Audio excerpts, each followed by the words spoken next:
যারা কেউ কেউ বলছে বিহার দখল করব, উড়িষ্যা দখল করব, আমি বলি ভাই ভালো থাকবেন, সুস্থ থাকবেন, সুন্দর থাকবেন, কিন্তু এত বড় হিম্মত আপনাদের কেন কারো নেই যে বাংলা, বিহার, উড়িষ্যা সব নিয়ে নেবেন আর আমরা বসে বসে ললিপপ খাবো। আমিও বলে রাখি, আপনারা যদি চট্টগ্রামের দিকে তাকান, দাবি করেন আমরা কি আমলকি মুখে চুষবো, তা তো আমরা চুষবো না। আপনি মমতা ব্যানার্জি, আপনাকে আমরা জানতাম ধর্মনিরপেক্ষ মানুষ, অসাম্প্রদায়িক মানুষ মানবতাবাদী হয়, এইটা আপনারা জানতাম, কিন্তু আপনাদের অত্যন্ত গভীরে যে কট্টর হিন্দুত্ববাদী লুকিয়ে থাকে সেটা দেখলাম যখন আপনি বললেন যে বাংলাদেশে জাতিসংঘের শান্তিরক্ষী পাঠানো দরকার।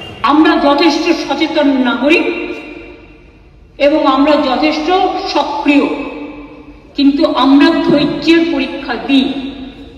তার কারণ এটা আমরা রবীন্দ্রনাথ ঠাকুরের কাছে শিখেছি যে আগুনের পরশমণি ছোঁয়াও প্রাণী, এই জীবন পূর্ণ করো, এই জীবন পূর্ণ করো, এই জীবন পূর্ণ করো।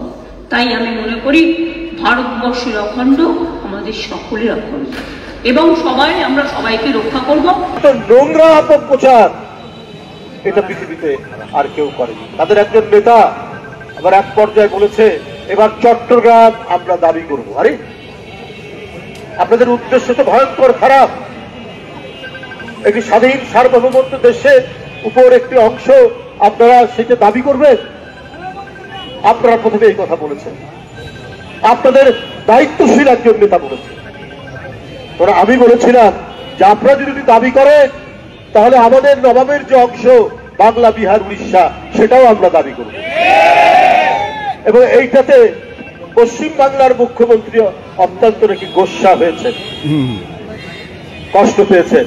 বলছে যদি আসে বাংলাদেশ থেকে উড়িষ্যা, বিহার এগুলো দখল করতে আমরা কি ললিপপ খাবো।